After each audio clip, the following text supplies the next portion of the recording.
This is the ute that Mitsubishi says will help it reclaim spot number 3 on Australia's sales charts from the Isuzu D-Max. In fact, it's a ute that it says will mount a credible opposition to Australia's dual cab kings, the Ford Ranger and the Toyota HiLux. Yes, it's the new gen Triton, which is bigger, more powerful, more capable, has more technology and more safety stuff. In fact, Mitsubishi says it's been improved right across the board. But has it done enough? Let's go find out.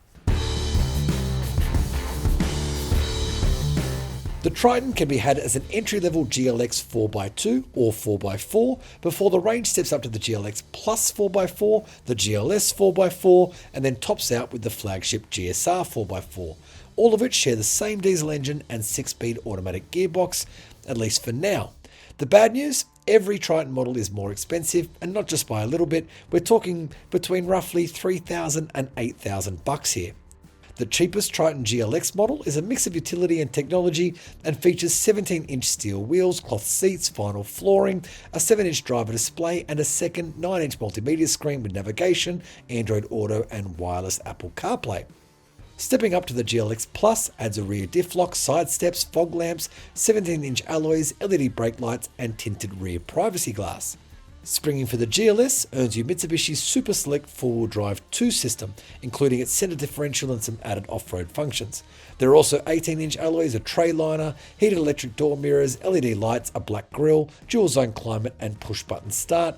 And finally, the flagship GSR is fitted with black 18-inch alloy wheels, body-coloured side slats across the black grille at the front, a sport bar and roof rails. Inside, there are leather seats, unique floor mats, and better cabin materials too. Now, Mitsubishi says most of the design work has been centered on making the Triton feel a little bit more aggressive, and most of that work has occurred here at the front end, or what the brand calls its dynamic shield, which can be black, body-coloured, or chrome depending on the trim level. Elsewhere though, well, kind of looks like a ute, doesn't it? But there are some bigger changes in the cabin, so let's go check them out. Step inside the top spec Triton and you'll find a space that's quite a nice blend of utility and comfort. And by that I mean it certainly feels nice enough in here, but it never feels too fancy, which would probably feel out of place on a car in this category. And there are a couple of things in here I really like. I love the 9-inch screen, the technology works great. It's got wireless Apple CarPlay, wireless device charging, but I particularly love that all of your key functions, and that includes your radio functions, your aircon controls, even the handbrake, are all hands-on tactile experiences, so no need to dig through 1,000 menu screens. The new gen Triton has grown in every meaningful dimension, and that means more space in the cabin and especially more space here in the back seat. As you can see, I've got plenty of room in every direction. Now the tray's been lowered slightly too to make loading and unloading slightly easier. It'll carry a Euro pallet and it'll tow 3.5 tons braked. And there are lots of little practicality perks in the cabin as well. The door pockets, they take big bottles. There's storage up front for a clipboard or a folder. There's storage for your devices. Even the USB-A and USB-C charging ports have been powered up to get your devices charging quicker. Now, big news under this bonnet with a twin turbo setup, making 150 kilowatts and 470 newton meters. That power is fed through a 6-speed automatic, although some of the other body styles will be offered with a manual, and it's 2 or of course 4-wheel drive. Now, Mitsubishi has taken to describing this car as SUV-like. In fact, that was the goal when they were working on the MVH and the dynamics, the ride quality and comfort, etc. And I'd say they'd largely succeeded, but with a caveat. It is comfortable, but for a ute. And what I mean by that is they've largely succeeded in making this car feel far more comfortable for long distance cruises and things like that. But there is still some ute-like features you can't quite shake. You know, that kind of rattle or rumble through the body when you go over a broken road surface. Those kind of things are still present, as is a little bit of noise from the engine. But overall, it is a pretty comfortable place to spend time on the road.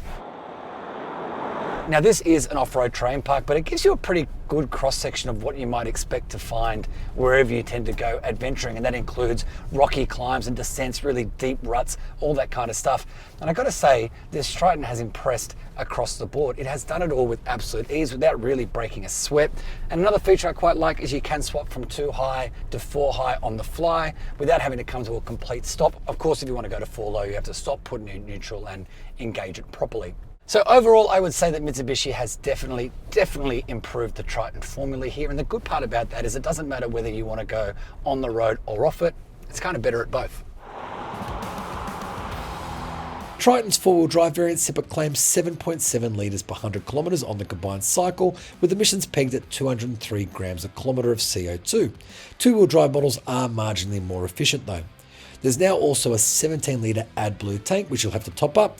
At today's prices, in Sydney at least, that would mean $150 to fill the Triton up, which, based on the claimed fuel use, should deliver a driving range of bang on 1,000 kilometres.